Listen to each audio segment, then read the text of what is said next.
ലോകത്ത് അമേരിക്കയുടെ ശത്രു രാജ്യങ്ങളെന്ന് പറയാവുന്ന ഒരു 70 മുതൽ ശത്രു രാജ്യങ്ങൾ, സോവിയറ്റ് യൂണിയന് ശേഷം ശത്രു രാജ്യങ്ങൾ എന്ന് പറയാവുന്നത് ക്യൂബ, വെനസ്വേല, ഇറാൻ ഇങ്ങനെയുള്ള രാജ്യങ്ങളാണ്. അത് പരസ്യമായി നോർത്ത് കൊറിയ. അപ്പോൾ ഇതിൽ ഏറ്റവും കൂടുതൽ റെട്ടറിക്കലി അമേരിക്കയെ ഏത് സമയവും വിമർശിച്ചുകൊണ്ടിരിക്കുന്ന രാജ്യങ്ങളിൽ പെട്ടതാണ് വെനസ്വേലയും ഇറാനും. ഹ്യൂഗോ ഷാവേസും അഹമ്മദി നജാദ് എന്ന് പറഞ്ഞ ഇറാൻ്റെ പ്രസിഡന്റ് UN-ൽ അമേരിക്കയെ ബിഗ് സാത്താൻ എന്ന് വിളിച്ചിട്ടുണ്ട് പരസ്യമായി. നിങ്ങളുടെ കയ്യിൽ ബ്ലഡ് ഉണ്ട് എന്ന് പറഞ്ഞിട്ടുണ്ട്. അങ്ങനെ പറഞ്ഞുകൊണ്ട് അമേരിക്കയ്ക്കെതിരെ അതിനിശ്ചിത വിമർശനങ്ങൾ വരുന്ന രണ്ട് രാജ്യങ്ങളാണ്. അപ്പോൾ എന്തുകൊണ്ടാണ് ഇറാനെ ആക്രമിക്കാത്തത്? ഇപ്പോൾ ഈ ഇസ്രായേലിനെ സംബന്ധിച്ചാണെങ്കിലും അമേരിക്കയുടെ മിഡിൽ ഈസ്റ്റ് താല്പര്യങ്ങളാണെങ്കിലും ഇറാനെ ആക്രമിച്ച് കീഴ്പ്പെടുത്തി അവിടുത്തെ ഒരു റെഷീം ചേഞ്ച് വരുത്തി കഴിഞ്ഞാൽ ഈ പ്രശ്നങ്ങളൊക്കെ തീർന്നു. എന്തുകൊണ്ടാണ് ഇറാഖിനെ ആക്രമിച്ചിട്ടും ഇറാനെ ആക്രമിക്കാതെ എന്നൊരു ക്വസ്റ്റ്യൻ ഉണ്ട്. ആ ക്വസ്റ്റ്യനിലാണ് ഈ ട്രംപിൻ്റെ 2 ആഴ്ചത്തെ ഡെഡ്ലൈൻ കിടക്കുന്നത്. അതിൻ്റെ ഒരു പ്രശ്നം എന്ന് വെച്ചാൽ ഇപ്പം ഇറാനെ പറ്റി അമേരിക്കയ്ക്കും ലോകത്തിനും അറിയാവുന്ന ചില കാര്യങ്ങളുണ്ട്. അറിയാൻ പാടില്ല എന്നറിയാവുന്ന കാര്യങ്ങളുണ്ട്. നോൺ അൺനോൺ എന്ന് പറയും. തങ്ങൾക്ക് അതിനെക്കുറിച്ച് അറിയില്ല എന്നറിയാം. ഈ അറിയാൻ പാടില്ല എന്നറിയാവുന്ന കാര്യങ്ങൾ എന്ന് പറഞ്ഞാൽ ഇപ്പോൾ ഇറാൻ്റെ കയ്യിൽ ബാലിസ്റ്റിക് മിസൈൽസ് ഉണ്ട് എന്നെല്ലാവർക്കും അറിയാം. അവർക്ക് മിസൈൽ ടെക്നോളജി അവരുടെ വളരെ നന്നായിട്ട് മിസൈൽ ടെക്നോളജി ഉപയോഗിക്കുന്ന ഒരു രാജ്യമാണ് എന്നവർ അറിയാം. അവരുടെ പലതരത്തിലുള്ള മിസൈൽസ് ഉണ്ട്. പക്ഷേ അതിൻ്റെ വ്യാപ്തി എത്രയാണ് എന്ന് അമേരിക്കയ്ക്കോ ലോകത്തിനോ കൃത്യമായി അറിയില്ല. അതറിയില്ല എന്ന് നമുക്ക് മനസ്സിലായപ്പോഴാണ് ഇസ്രായേലിലേക്ക് ഹൈപ്പർസോണിക് മിസൈൽ വന്ന് വീഴുമ്പോഴാണ് മനസ്സിലാവുന്നത്. അതുവരെ ലോകം ചിന്തിച്ചുകൊണ്ടിരിക്കുന്നതാണ് അയൺ ഡോമിന് തടുക്കാൻ കഴിയാവുന്നതേ ഉള്ളൂ ഇറാനിൽ നിന്നുള്ള മിസൈലുകൾ. പക്ഷെ അതങ്ങനെയല്ല. അതിൻ്റെ ഒരു ട്രെയിലറാണ് നമ്മൾ കണ്ടത്. ഇനിയും ഒരു ആക്രമണം ഉണ്ടായാൽ തടയാനുള്ള മിസൈൽസ് അവരുടെ കയ്യിലുണ്ട്. ഇപ്പോൾ ഇസ്രായേൽ പറയുന്നത് ഞങ്ങൾ അവരുടെ മിസൈൽ ലോഞ്ചറുകൾ നശിപ്പിച്ചു, അവരുടെ മിസൈൽ ഫാക്ടറികൾ നശിപ്പിച്ചു എന്നൊക്കെ പറയുന്നത് വെരിഫൈഡ് വാർത്തകളല്ല, അവരുടെ ക്ലെയിം മാത്രമാണ്.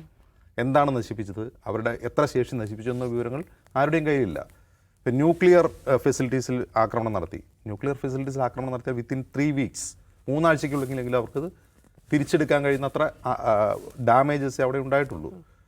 മറ്റൊരു കാര്യം ഞാൻ പറഞ്ഞല്ലോ, അവരുടെ മിലിറ്ററി ക്യാപ്പബിലിറ്റിയെക്കുറിച്ചുള്ള ചില അറിവില്ലായ്മകൾ.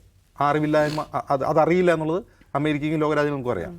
മറ്റൊന്ന്, ഇനി ഒരു യുദ്ധത്തിലേക്ക് പോവുകയാണെന്നിരിക്കട്ടെ. അപ്പോൾ ഇറാനെ സംബന്ധിച്ച് ഇറാനെതിരെയുള്ള വെസ്റ്റേൺ കൺട്രീസിൻ്റെ ഏറ്റവും വലിയ ആരോപണം അവർ പ്രോക്സി വാർ നടത്തുന്നവരാണ്. ഇപ്പോൾ ഹിസ്ബുള്ളയെ അവർ ഫണ്ട് ചെയ്യുന്നു, ആയുധം കൊടുക്കുന്നു, ഹൂത്തികൾക്ക് ആയുധം കൊടുക്കുന്നു, ഹമാസിനെ പൊളിറ്റിക്കലി സഹായിക്കുന്നു.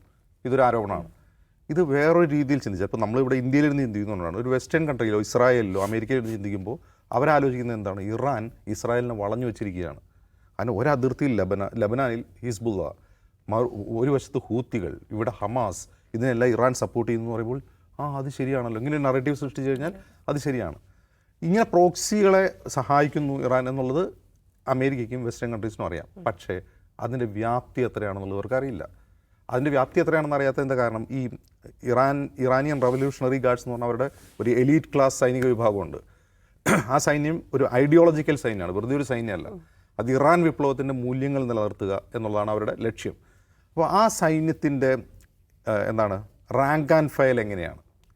അതായത് ഇപ്പോൾ ഖാസിം സുലൈമാനിയെ കൊല്ലുന്നു, അത് വലിയ തിരിച്ചടിയായിട്ട് അവർക്ക് തോന്നി. ഖാസിം സുലൈമാനിയെ കൊന്നു കഴിഞ്ഞാൽ അത് വളരെ പെട്ടെന്ന് അതൊക്കെ റീപ്ലേസ് ചെയ്യപ്പെടുകയാണ്. അവർ പ്രസിഡന്റ് പോയി കഴിഞ്ഞാൽ പുതിയ പ്രസിഡന്റ് വരുന്നു, ഒരു കമാൻഡറെ കൊന്നു കഴിഞ്ഞാൽ പുതിയ കമാൻഡർ വരുന്നു. അപ്പോൾ ഇതിൻ്റെ റാങ്ക് ആൻഡ് ഫയൽ എങ്ങനെയാണ്? IRGC അതിൻ്റെ റാങ്ക് ആൻഡ് ഫയൽ എങ്ങനെയാണ്? അവരെങ്ങനെയാണ് അത് റീപ്ലേസ് ചെയ്യുന്നത് എന്നതിനെക്കുറിച്ചുള്ള കൃത്യമായ ധാരണ വെസ്റ്റേൺ കൺട്രീസിനില്ല. അതുപോലെ തന്നെ ഈ IRGC ഈ പ്രോക്സികളുമായിട്ടുള്ള ബന്ധമുണ്ടെന്നറിയാം. ആ ബന്ധമുണ്ടെന്ന് അറിയാവുമ്പോൾ പോലും അതിൻ്റെ വ്യാപ്തി എത്രയുണ്ട്, അവരുടെ കയ്യിൽ എത്ര ആയുധമുണ്ട്, ഇവരെങ്ങനെയാണ് അവർക്ക് അത്ര ആയുധങ്ങൾ എത്തിക്കുന്നത്, ഇവരെത്ര ഫണ്ട് ചെയ്യുന്നുണ്ട്, ഇതല്ലാതെ അറിയപ്പെടാത്ത പ്രോക്സികളുണ്ടോ? അങ്ങനെ ഒരു ക്വസ്റ്റ്യൻ ഉണ്ട്. ഹൂത്തിയുണ്ട്, ഹമാസ് ഉണ്ട്, ഹിസ്ബുള്ള ഉണ്ടെന്ന് പറയുമ്പോൾ പോലും ഇനി അറിയപ്പെടാത്ത, ഉദാഹരണത്തിന് സിറിയയിൽ ബഷാർ അൽ അസദിന് വേണ്ടിയുള്ള ഒരു പാരാമിലിറ്ററി വിങ് തന്നെ ഇറാൻ അനുകൂലമായിട്ടുണ്ട്. അവരിപ്പോഴും എവിടെയും പോയിട്ടില്ല.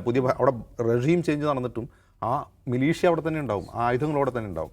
ഇനി മറ്റേതെങ്കിലും രാജ്യങ്ങളിലുണ്ടോ, കുർദ് മേഖലകളിലുണ്ടോ, വേറെ ഏതെങ്കിലും രാജ്യങ്ങളിലുണ്ടോ, ഇതൊന്നും അതിനെക്കുറിച്ചുള്ള കൃത്യമായ വിവരങ്ങളില്ല. മറ്റൊരു കാര്യം, ഈ ഇറാൻ ജനതയെക്കുറിച്ചുള്ള അറിയാവുന്ന അറിവില്ലായ്മയാണ്. ഇപ്പോൾ ഇറാൻ ജനതയെക്കുറിച്ച് നമ്മളൊരു 10 വർഷമായിട്ട് ഇറാൻ പൊളിറ്റിക്സ് കണ്ടുകൊണ്ടിരിക്കുന്ന ആളെ സംബന്ധിച്ച് അവിടെ അതിശക്തമായ ഭരണവിരുദ്ധ വികാരമുണ്ട്. ഒന്ന്, ഈ മത പോലീസിങ് എന്ന് പറയുന്ന കാര്യങ്ങൾക്കെതിരെയുള്ള പ്രൊട്ടസ്റ്റുകൾ നമ്മൾ കണ്ടതാണ്. ആ മത പോലീസിങ് ഇറാൻ പിൻവലിച്ചു ആ പ്രൊട്ടസ്റ്റിനെ തുടർന്ന്, അത് വേറെ കാര്യം. പക്ഷേ ഭരണകൂടം നിരന്തരം ഉപരോധങ്ങൾ നേരിടുന്ന ജനം നമ്മൾ ഇറാനെ പറ്റി ശ്രദ്ധിക്കേണ്ട ഒരു 9 കോടി ജനങ്ങളുള്ളൊരു രാജ്യമാണ്. ഇസ്രായേലിൻ്റെയൊക്കെ എത്രയോ മടങ്ങ്, 10 മടങ്ങ് വലിപ്പമുണ്ട് അതിന്. ഇനി അവിടെയുള്ള 9 കോടി ജനങ്ങളിൽ 75% ജീവിക്കുന്നത് നഗരങ്ങളിലാണ്. അതായത് ഹൈ അർബനൈസേഷനുള്ളൊരു രാജ്യമാണ് ഇറാൻ. ഹൈ അർബനൈസേഷൻ എന്ന് പറഞ്ഞാൽ അത് വലിയ തോതിൽ എക്കണോമിക്കലി ആക്റ്റീവാണെന്ന് കൂടിയാണ് അർത്ഥം. മറ്റൊന്ന്, ഈ ജനങ്ങളിൽ ബഹുഭൂരിഭാഗവും വിദ്യാസമ്പന്നരായ സാക്ഷരരായ ഒരു ജനങ്ങൾ. നമ്മൾ ഇറാനെ പറ്റി, ഇറാൻ എന്ന് കേൾക്കുമ്പോൾ നമ്മൾ എന്താണ് പെട്ടെന്ന് അഫ്ഗാനിസ്ഥാനും പാകിസ്ഥാനിലെ ഈ ഗോത്രമേഖലയും ഇറാഖിലെ ട്രൈബ്സും ഒക്കെയാണ് ഓർമ്മ. അങ്ങനെയല്ല, വളരെ പരിഷ്കൃതരായ, വളരെ വിദ്യാസമ്പന്നരായ, ലോകവുമായി കണക്റ്റഡായ. ഇപ്പോൾ ചൈനയിലെ പോലെയുള്ള ഇൻ്റർനെറ്റ് കട്ടൊന്നുമല്ല അവിടെ. അവർ ഇൻ്റർനെറ്റ് വഴി ലോകവുമായി സംസാരിക്കുകയും ലോകവുമായി സംവദിക്കുകയും ചെയ്യുന്ന ഒരു ജനമാണ്. അവർ ലോകത്ത് അവരുടെ ഡയസ്പോറ ലോകത്ത് പല സ്ഥലത്തുമുണ്ട്. അവർക്ക് ഈ ഭരണകൂടത്തോട് വിയോജിപ്പുള്ളപ്പോൾ പോലും അവരെ യോജിപ്പിച്ച് നിർത്തുന്ന ഒരു ഘടകം ഞങ്ങൾ പേർഷ്യനാണെന്നുള്ളതാണ്. ഈ പേർഷ്യൻ ഐഡൻറ്റിറ്റി എന്ന് പറയുന്നത് വലിയ ഒരു കാര്യം. ആ ഐഡൻറ്റിറ്റി കൊണ്ടാണ് ഇവരെ വിഭജിക്കാൻ, ഡിവൈഡ് ചെയ്യാൻ കഴിയാത്തത്. ഇപ്പോൾ നെതന്യാഹു പറയുന്നു, നിങ്ങൾ തെരുവിലിറങ്ങൂ, ഭരണകൂടത്തെ നമ്മൾ വീഴ്ത്താമെന്ന് പറയുമ്പോൾ അവർ അത് ചെയ്യാത്തതിൻ്റെ കാരണം, ഒരു എക്സ്റ്റേണൽ അഗ്രഷൻ ഉണ്ടായിക്കഴിഞ്ഞാൽ അവർ എന്ത് ചെയ്യുന്നു? ഭരണകൂടത്തെ പിന്താങ്ങുന്നു, അവർ രാജ്യത്തെ സംരക്ഷിക്കുന്നു. അതെന്തുകൊണ്ടാണെന്ന് വെച്ചാൽ അത് ആ ഭരണകൂടത്തോട് പൂർണ്ണമായും യോജിപ്പുള്ളതുകൊണ്ടല്ല, അവർ ആ പേർഷ്യൻ പ്രൈഡിൽ വിശ്വസിക്കുന്നതുകൊണ്ടാണ്. ഈ വെസ്റ്റേൺ വേൾഡിനെ അമേരിക്കയുടെ ഒരു പ്രശ്നം എന്ന് വെച്ചാൽ, ഇപ്പോൾ ഇറാൻ, ഇറാഖ്, സിറിയ, ലിബിയ എന്നൊക്കെ ഇങ്ങനെ ഓടെ പറഞ്ഞു പോകും. ഇറാൻ എന്ന് പറയുന്ന ഒരു അറബ് രാജ്യമേ അല്ല. അവർക്ക് ഒരു അറബ് ഐഡൻറ്റിറ്റിയേ ഇല്ല. അവർ അറബ് കൾച്ചറിലോ അറബുമായിട്ട് ബന്ധപ്പെട്ട എന്തെങ്കിലും കാര്യത്തിൽ അവർ അഭിമാനിക്കുന്നവരല്ല. അവർക്ക് വേറെ തന്നെ ഒരു സിവിലൈസേഷനാണ്, അവർ വേറെ തന്നെ ഒരു രാജ്യമാണ്. അതും സൈറസ് എന്ന് പറയുന്ന BC കാലത്ത് ജീവിച്ചിരുന്നൊരു ചക്രവർത്തിയെക്കുറിച്ച് ഇപ്പോഴും അഭിമാനപൂർവ്വം സംസാരിക്കുന്നവരാണ് ഇറാനിയൻ പീപ്പിൾ. അതായത് അവരുടെ കൾച്ചർ എന്താണ്, അവരുടെ പൊളിറ്റി എന്താണ്, ഇതിനെക്കുറിച്ചുള്ള കൃത്യമായ ധാരണയില്ലായ്മ, മിസ്കാൽക്കുലേഷൻസ് ഇറാനെ പറ്റി ഉണ്ടാകുന്നു.